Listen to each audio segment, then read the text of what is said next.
Finally आज की इस वीडियो में 2-3 पॉइंट्स को हम कवर करने वाले हैं। सबसे पहले तो हम इस पॉइंट के ऊपर बात करेंगे कि दो ऐसे स्मॉल कैप जिन्होंने पिछले कई वर्षों में बहुत अच्छा खासा रिटर्न्स दिया है, लेकिन बीच में पिछले 6-7-8 महीने से मार्केट की सिचुएशन और हालात ऐसे हो गए हैं कि ये ऐसा लग रहा है कि भाई इन हालातों ने इन्वेस्टर्स के मन से, दिल से, दिमाग से इन दोनों स्मॉल कैप का नाम निकाल दिया है। वो कौन दोनों स्मॉल कैप है उसके ऊपर हम बात करेंगे, जबकि यहाँ पर अपॉर्चुनिटी भी है। अपॉर्चुनिटी मैं क्यों कह रहा हूँ ये भी मैं आपको क्लियर करूँगा, तो उन दोनों को हम क्लियर करेंगे।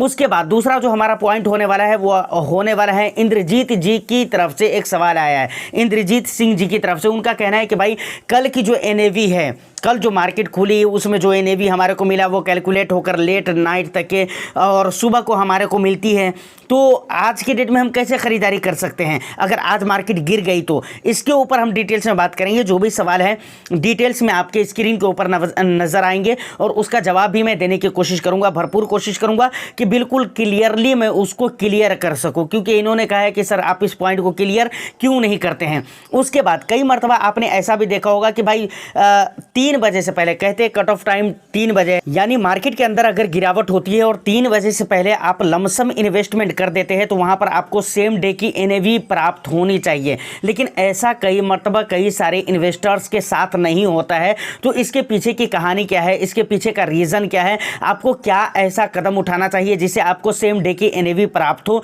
इसके ऊपर भी हम डिटेल्स में बात करेंगे। तो ऑफ कोर्स वीडियो बहुत ज़्यादा इंटरेस्टिंग होगी, इसलिए आपसे एक रिक्वेस्ट जरूर करूंगा कि इस तरह की जेन्युइन कंटेंट बनाने वाले चैनल को आप ज़रूर ज़्यादा से ज़्यादा सपोर्ट करें। और आपके मन में भी कुछ भी सवाल रहता है तो आप हमारे कमेंट सेक्शन में कमेंट में ज़रूर लिखिए, आप अपना वैल्यूएबल फीडबैक भी दीजिए। और इंशाल्लाह यहाँ तक हम पहुँचे हैं और आगे भी हम आपकी मदद से आगे भी पहुँचने वाले हैं। तो ज़्यादा से ज़्यादा सपोर्ट करें, वीडियो को लाइक करके शेयर कर दीजिए। चैनल को सब्सक्राइब नहीं किया है तो चैनल को भी ज़्यादा से ज़्यादा सब्सक्राइब कर लीजिए। सबसे पहले अगर हम मार्केट की बात करें तो आज की मार्केट शुरुआती के टाइम पे अगर मैं बात करूं अभी की, जब मैं 10:11 पे ये वीडियो शूट कर रहा हूं तो इस समय पे लार्ज कैप वगैरह के अंदर गिरावट हो रही है, लेकिन ये गिरावट रहेगी क्लोजिंग के टाइम तक है, इसको कुछ भी कह नहीं सकते। क्योंकि कल के डेट के मैं बात करूँ तो कल के डेट में मार्केट में 3 मरतबा मार्केट ने अपना रंग रूप दिखलाया था। शुरू के टाइम पर आप देखते तो मार्केट नेगेटिव जा रहा था, उसके बाद फिर पॉजिटिव हुआ, फिर नेगेटिव हुआ और लास्ट टाइम पर आप देखें तो मार्केट पॉजिटिवली क्लोज हुआ था। तो ये एक अच्छी बात है।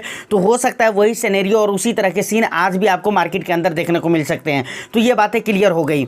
उसके बाद अब सबसे पहले हम बात करते वो कौन दोनों स्मॉल कैप है जिसके बारे में मैं ये कह रहा था कि भाई आखिरकार ऐसा लगता है कि भाई इन्वेस्टर्स ने इन दोनों स्मॉल कैप को भुला दिया है। चलिए सबसे पहले हम उसके डिटेल्स के ऊपर नज़र डालते हैं, उसके बाद फिर हम आगे की बातें करेंगे। ठीक है, तो फाइनली हम आ चुके हैं अपने मेन स्क्रीन के ऊपर। सबसे पहले नंबर पे आ जाता है एडिलवैसिस स्मॉल कैप और दूसरे नंबर पे आ जाता है bank of India small cap fund. समझ रहे हैं ना, भूलने का मतलब ये है कि अब इसके इतने चर्चे नहीं हो रहे मार्केट में, मैं ये कहना चाह रहा हूँ। ठीक है ना। उसके बाद फंड एज की देखेंगे तो यहाँ पर सबसे पहले एडिलवैसिस की देखें तो यहाँ पर 6 साल 3 महीने हो चुके हैं और बैंक ऑफ इंडिया का देखेंगे तो 6 साल 5 महीने हो चुके हैं। और उसके बाद फंड साइज़ अगर देखेंगे तो 4237 करोड़ के फंड साइज़ आपको एडिलवैसिस के देखने को मिल जाते हैं। और वहीं पर अगर फंड साइज देखेंगे दूसरे फंड का यानी बैंक ऑफ इंडिया का तो यहाँ पर 1639 करोड़ के फंड साइज ओनली आपको देखने को मिलते हैं। उसके बाद रिटर्न्स की अगर बात की जाए तो यहाँ पर आप देख सकते हैं पिछले 1 ईयर में एडिलवैसिस ने 8% मतलब 8.89% का रिटर्न्स दिया है, जबकि बैंक ऑफ इंडिया ने 8.37% का रिटर्न्स दिया है। उसके बाद पिछले 3 ईयर्स को देखा जाए तो भाई पिछले 3 ईयर्स में 26.04% का रिटर्न्स दिया है एडिलवैसिस ने। वहीं पर अगर बैंक ऑफ इंडिया का देखा जाए तो यहाँ पर आप देख सकते हैं 26.04% का रिटर्न्स दिया है, मतलब लगभग सेम ही रिटर्न्स रहे हैं दोनों फंड के। उसके बाद पिछले 5 ईयर्स का रिटर्न्स देखेंगे तो 38.08% का रिटर्न्स रहा है और यहाँ पर देखेंगे तो 38.63% का 38.63% का रिटर्न्स रहा है। तो लगभग रिटर्न्स आपको सेम ही देखने को मिल जाते हैं। उसके बाद यहाँ पर आप टॉप 3 सेक्टर देख सकते हैं। सबसे पहले अगर एडिलवैसिस के देखेंगे तो यहाँ पर फाइनेंशियल मिल जाता है पहले नंबर पे, उसके बाद दूसरे नंबर पे सर्विसेज मिल जाता है और तीसरे नंबर पे कैपिटल गुड्स मिल जाते हैं। जबकि अगर बैंक ऑफ इंडिया में देखेंगे तो सबसे पहले नंबर पे कैपिटल गुड्स है, दूसरे नंबर पे फाइनेंशियल है और तीसरे नंबर पे हेल्थ केयर देखने को मिल जाते हैं। उसके बाद यहाँ पर टॉप 5 होल्डिंग्स भी आपको देखने को मिल जाते हैं। तो इन चीज़ों को आप रीड कर सकते हैं। उसके बाद एक चीज़ जो कि इम्पोर्टेंट है वो देखना आपके लिए ज़रूरी है, यहाँ पर आप देख सकते हैं एक्सपेंस रेशियो। सबसे पहले एडिलवाइसेस के केस में अगर देखेंगे तो 0.43% का एक्सपेंस आपको देखने को मिल जाता है। वहीं पर अगर आप देखेंगे बैंक ऑफ इंडिया का तो 0.54% का एक्सपेंस आपको देखने को मिल जाता है। कोई भी लॉक इन पीरियड यहाँ पर नहीं रहने वाला है। उसके बाद अगर हम SIP की बात करें तो 500 रुपये से SIP और 1000 रुपये से लमसम आप कर सकते हैं एडिलवाइसेस के अंदर। और यहाँ पर अगर बैंक ऑफ इंडिया की बात करें तो 1000 रुपये से SIP और 5000 रुपये से लमसम आप कर सकते हैं। जबकि यहाँ पर 1000 रुपये से लमसम कर सकते हैं और यहाँ पर 1000 रुपये से लमसम आप नहीं कर सकते, 5000 रुपये से लमसम आपको करना पड़ेगा। तो ये सारे डिटेल्स हैं और यही दोनों फंड है जिसके बारे में मैंने आपको ये कहा हुआ था कि भाई ऐसा लग रहा है कि भाई इन्वेस्टर्स ने इन दोनों फंड को भुला दिया है। अब रियलिटी क्या है आप मुझे कमेंट सेक्शन में कमेंट करके ज़रूर बताइए। तो फाइनली डिटेल्स को आपने देख लिया है। अब आपको क्या लगता है, क्या सचमुच में इन दोनों स्मॉल कैप को लोगों ने भुला दिया है? और दूसरी बात, कैसा है ये दोनों स्मॉल कैप? जबकि मुझे लगता है कि इन दोनों स्मॉल कैप के अंदर अपॉर्चुनिटी भी है। अब देखिए अपॉर्चुनिटी मैंने शुरू में ही कहा था कि अपॉर्चुनिटी है। अब ये मैंने क्यों कहा था, इसलिए कहा था क्योंकि इसका AUM जब आप देखेंगे ना तो बहुत बड़ा नहीं है, इसलिए मुझे लगता है कि यहाँ पर अपॉर्चुनिटी है।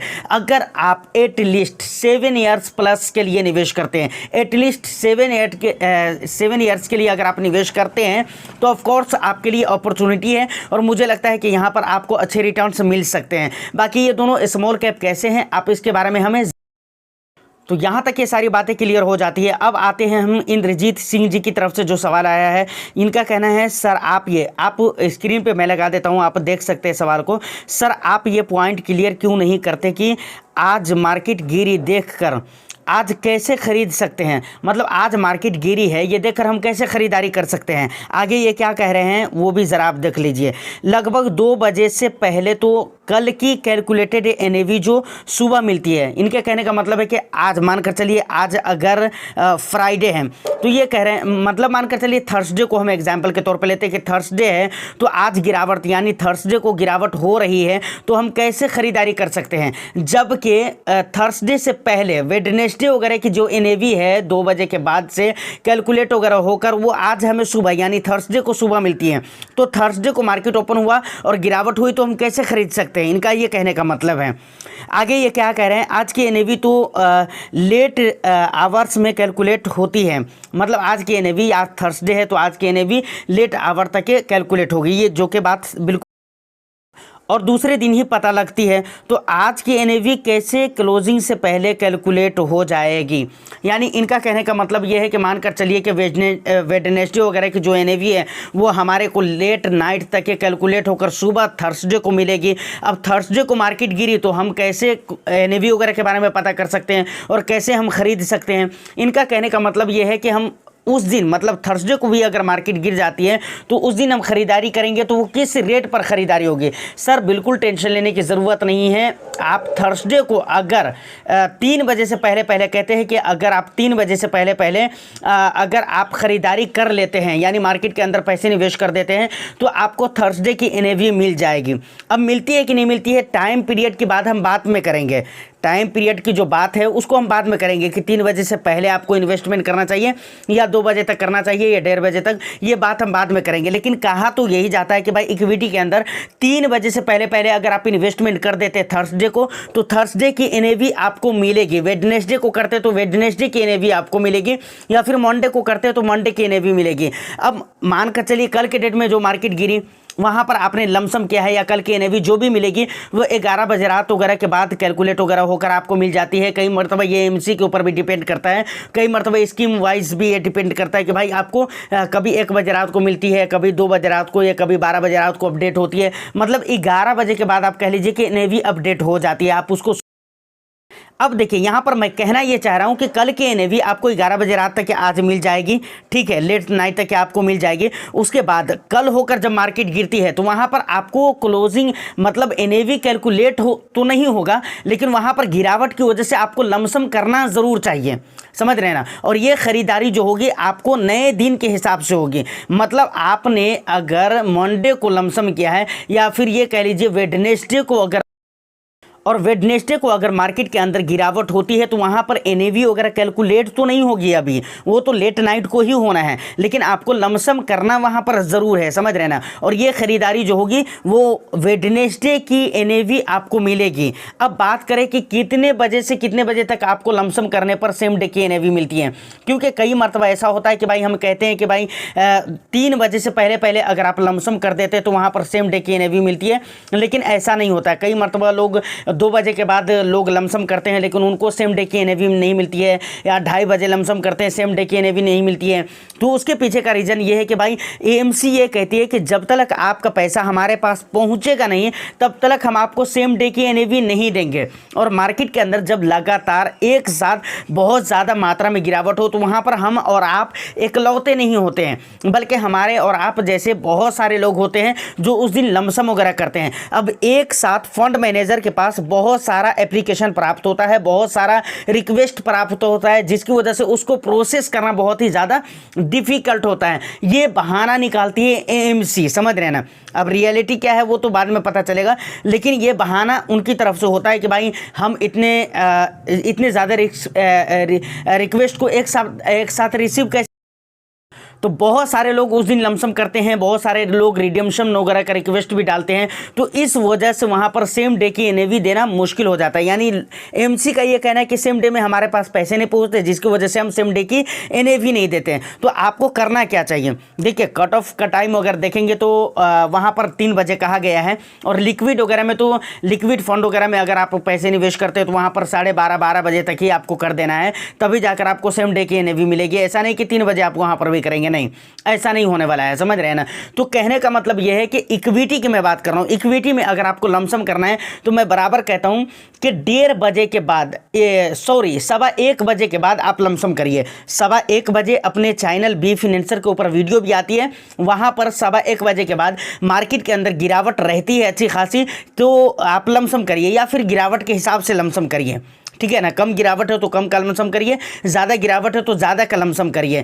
या नहीं तो बहुत सारे लोग ये भी कहते हैं कि भाई आपको 11 बजे 12 बजे लमसम कर देना है, लेकिन मैं ये बिल्कुल नहीं कहूँगा, क्योंकि 11 और 12 बजे अगर आप लमसम करते हैं, बाद में चलकर अगर मार्केट रिकवर हो जाता है तो फिर क्या होगा, फिर फ़ायदा ही नहीं हुआ।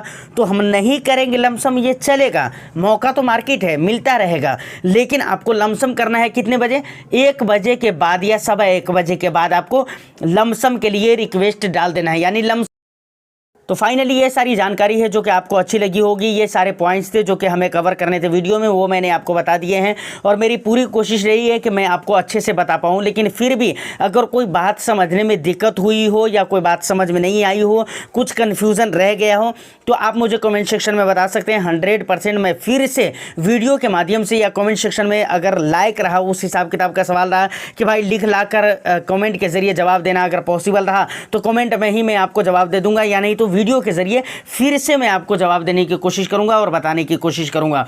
उम्मीद करता हूं कि वीडियो और इन्फॉर्मेशन आपको अच्छा लगा हो, तो बस एक लाइक करके शेयर कर दीजिए। चैनल को अगर अभी तक आपने सब्सक्राइब नहीं किया तो चैनल को भी ज़रूर सब्सक्राइब कर लें। मैं फिर मिलता हूं किसी नेक्स्ट एंड इंटरेस्टिंग वीडियो में, जब तक के लिए all the best. Thank you for watching.